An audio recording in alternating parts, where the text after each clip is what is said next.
Good evening. What is up, UTG? Text and ads here from unitytradinggroup.com. Thanks for tuning in. Yep. We're going to go over the majors tonight. But before we begin, unitytradinggroup.com, hit that like and Yep. subscribe button. Make sure you get those updates every time that we go live here because this market has been our bitch for the last little while now. And if you've been trading along with us, you certainly wouldn't be losing money at this stage. It's funny, I said inside the Discord the other day, if you want your mind to be turned to just absolute scrambled eggs, jump on Twitter and see how emotional people get when this market fluctuates. But that's a great thing about UTG. We know where we are, we know our plan, and we just let it ride, baby, because this market is certainly not one for the bulls at the minute. Ads. Yeah, it's good. It's good. Just reiterating on the whole UTG thing. We don't change our mindset from one video to the next. We're looking to 55k. We've been looking to 55k since last Monday, and it is currently Tuesday. So it's been good. But in retrospect to what we're looking at in terms of BTC, looking good in respect to what we spoke about last week. Yeah. We've seen front run on this level so far. Whether or not it is respecting some form of supply or increased zone on a smaller or higher time frame, I can't tell you. But 4 hour looks okay. A little bit of front run. You could even nip it up, just to bring it up into contention of what we have seen so far, which is fine because it has bounced off this area of liquidity in general. So that area is valid. Good reactions from the level, in respect to having front run for twice now. But if we nip it up, good reactions from here. We've had two touches very, very nicely on the top of that level. Of course, that coincides nicely with some of the liquidity that we see to the left. And it wouldn't surprise me if we are to see more selling pressure come into the market and push us further to 52. However, don't bet on it. Don't count on it.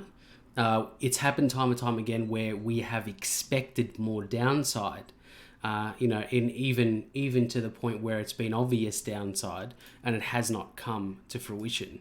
So if you're sitting on the sidelines waiting for a 52 bounce, DCA yourself, protect yourself, jump into a position, or I'm not telling you to do this, but in my position, I've jumped into, positions to further increase or decrease, should I say, my average buy. And if we do hit 52, I'll be buying again, very, very, I can probably assure you that. If you're waiting on the 52 bounce, it might not come. So just protect yourself in that regard, Ty. So what you're saying is go all in at this position. Is that what I heard? No, Is that what you heard, it, folks? All in. Let's go all in. I'll be definitely rolling the disclaimer at the end of this video. Yeah, and as we rightfully touched on a moment ago, your emotions shouldn't be trading whether we're at 50k, 70k, 40k, 20k, 20k. Okay, let's start freaking out a little bit. But in terms of your emotions in this market, that's what will get you. If you've had a bad day, stay away from the charts. If you're a little bit emotional at the moment, stay away from the charts. But if you employ a strategy that so many people neglect and oftentimes don't adhere to, that's when you will get yourself in a trap where you start to lose money. If you've got a structured plan in place, you say, I'm going to buy at these levels according to my particular strategy or trade plan, you cannot go wrong. And if you do, hey, you cut your losses and at least you stuck to a plan. So don't let your emotions get the better of you in this particular phase. And when we did, let's say, had this local little bottom on the 19th, where we did bottom out just before that demand zone that we got front run at, it was amazing how quickly sentiment changed in this market. Everyone was like, let's send it. We're back to the moon, blah, blah, blah. And someone said to me at that level inside the Discord, Daz said to me, do you think that that would be, we would see like a single bottom before we headed back up to the upside or towards the top of that range of 68k? And I said it's unlikely because so often, more often than not, I'm just gonna I was going to move my camera, but I can't do that. More often than not, what we see are these double or sometimes triple bottom events before we see any continuation to the upside. And then from there, we would see these W's that I love and I talk about so much, these W bottom patterns. You see the same thing at tops, being double top sort of patterns. And this, to me, and even at the video that I recorded on the weekend when I spoke about Wyckoff, which we'll touch on just very briefly in a moment, this is not a surprise that we are back down at this level again. This was pretty much expected and what we spoke about. So to be at this level, not unsurprising at this particular point, but again, locally on the 4 hour, looking okay, but certainly on the daily, we still have more room to the downside to go. And I'm still of the mindset that we are in accumulation range ads. If we go to the first chart, we posted this inside the Discord back on the 16th, where I started talking about Wyckoff events and this being. Well, I started the conversation about this being either a distribution event or a reaccumulation event, both of which look similar structurally to a degree until we start getting to this level, which is considered our sort of our spring or our shakeout level, where we still can get continued moves to the downside around that 54, 55K demand zone before a potential recovery. But if we were to head back down, I would say past that 53, 52 level, we probably would more than likely be in a distribution event where we would have what's called our mark down phase, where we would find a localized bottom, and then from there we would begin to reaccumulate, because the psychology around that, if you understand the composite man theory, which Richard Wyckoff popularized, talks about a single entity controlling this market, his composite man. And in this case, it's the whales or the major players in BTC. Now, what would they be doing at this event? They would be selling into the late buys at 70K, and they would be buying the distribution or the capitulation event, where people are capitulating as we head down towards that 42K, 43K, and they're scooping up all the cheap BTC, accumulating in that range before a move back up towards the top levels that we were at beforehand, around that 65, 70K level. So if we go to the next chart ads, this is where I started talking about us, potentially being in an accumulation range, because what will happen at this phase is that we will get multiple tests of this shakeout level, potentially down to this level, before we head back up towards the let's say that the immediate range being that range between 54, 55K and that 70K level. So I spoke about this week being really important for that, and that's still in the front of my mind at the moment. And I don't hear too many people talking about this at the moment when the structure is very, very clear. So although while we look like we're in a distribution event ads, if we go to that next chart, it aligns pretty clearly with that, where we're looking at our sort of last or our lower points of supply, a real sign of weakness here. And as I said on the weekend, if we don't see a severe cash injection or some sort of injection and volume into this market, there's not going to be anything there to push that higher. And that was when we first hit that, or front ran that bottom area at around 56 or whatever. What was that? At 55.8 level on Sunday when I recorded that video. So still nothing too telling of this, whether we are at a distribution event yet, which would make a whole lot of sense, or whether we are at a reaccumulation sort of phase at the moment. So for myself, definitely keep an eye out on that, because I'm more inclined to think we are at a reaccumulation phase because of the fundamentals around BTC at the moment. But certainly if we broke that 54K level or that demand, that 48K zone would likely be on the cards if we're in a true distribution schematic ads. Yeah, and I think it would be more concerning at that point. But, totally. Getting ahead of ourselves currently. Absolutely. Yeah. It's always good to have mid to longer term plans, but don't get caught up in that. This is just me speculating based on my experiences in the market over the last few years. But just play what's in front of you and don't get ahead of yourself. That's for sure. It's always good to be mindful of other options. When it comes to the key levels in respect to levels of demand, I'd be pretty concerned if we did break past down 50 in regards to that psychological level for one. For sure, that round number. And then we've got significant previous tops around that 52 area as well. Yep. Holding the price up. If we are pushing down past that level, it would probably be dire as in respect to visiting 48 and probably lower. However, we're getting too ahead of ourselves. We are. Let's just play what's in front of us at the moment. Yeah. All right, let's get into Ethereum. Fundamentally, a lot of negative talk around gas fees and transaction fees, and Zoo and I think Hasaka on Twitter, two really big OG Bitcoin accounts from back in the day that they are the market makers of this market, talking about ETH almost becoming a little bit redundant at the moment. You know, the premise was that with all the upgrades and everything to try and reduce gas fees and make this a faster network, you've got the likes of coins like Sol coming in now at like 64,000 transactions a second, absolutely blowing Ethereum out of the water without the incredible gas fees and transaction fees that we're seeing. So a bit of negative connotation coming around ETH at the moment. It hasn't sort of swayed me as of yet. But you know, along with BTC, you would expect Ethereum to be following the same path as. Absolutely, and it has been.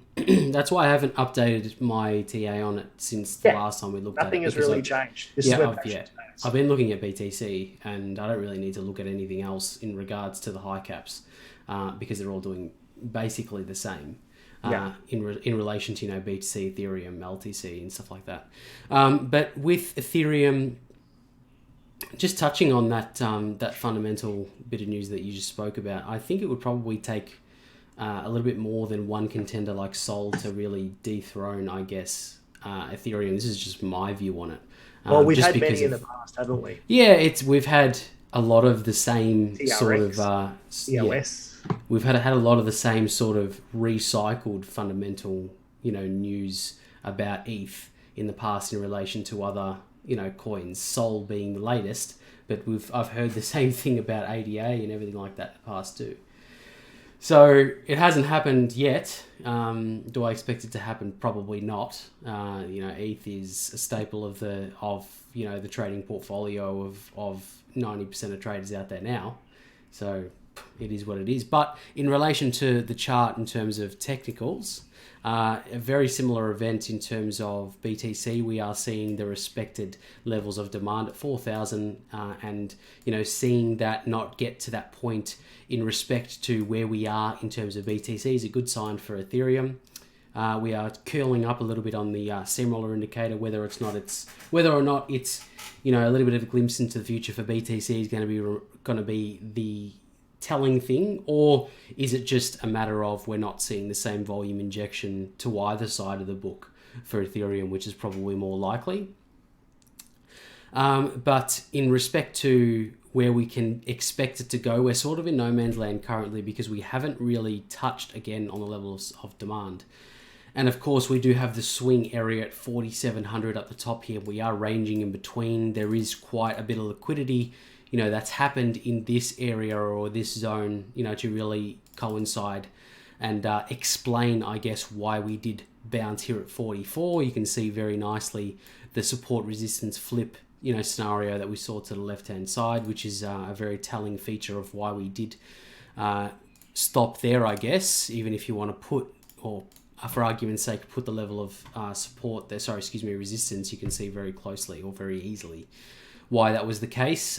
Can we expect it to move up from here? It probably comes down to what happens with BTC in respect to the volume injection that we see across USD pairs in general. Is it going to be to the upside or the downside? It's probably going to be the case of let's observe BTC for the next 7 days and make a call based on that. If we go to the daily time frame, there is one thing that I'm taking a look at the moment, and that is two similar sort of structures that would probably favor a move to the downside on Ethereum, being something like this. So if BTC continues down as it does, then I would be looking at something like this, potentially sort of that 3-4 mark, and that would be the ultimate, really, I think, pickup zone for myself. I'm still employing a DCA strategy. I think you would be foolish not to, as we've touched on a few times. But that was an interesting sort of structure. This one here, we've had a slight recovery before a move to the downside. Again, slight recovery, move to the downside. So that's kind of what I'm looking for. And we can see on the daily time frame, you know, on our oscillators, on Steamroller, we've still got a little bit of room to move to the downside. And if we do put Unicon on as well. One thing that it was, I guess, a little bit alarming was this Unicon sell signal that we've had at the top of this move. As you know, I put so much weight on this indicator because if we zoom out a little bit, historically, this indicator has never been wrong. So I always put a little bit of weight on this when it tells me that we're oversold on the daily. And then those demand zones are going to be key for me moving forward, particularly if we smash through this one here around that 3.8 level or that 3.9 level. I will be a little bit concerned about us holding that range to 3,500. You have to be ultra realistic when it comes down to this stuff, and you have to really blow past some of the stuff or some of the moonshot stuff that you read, because 100%. runs come to an end, I guess. There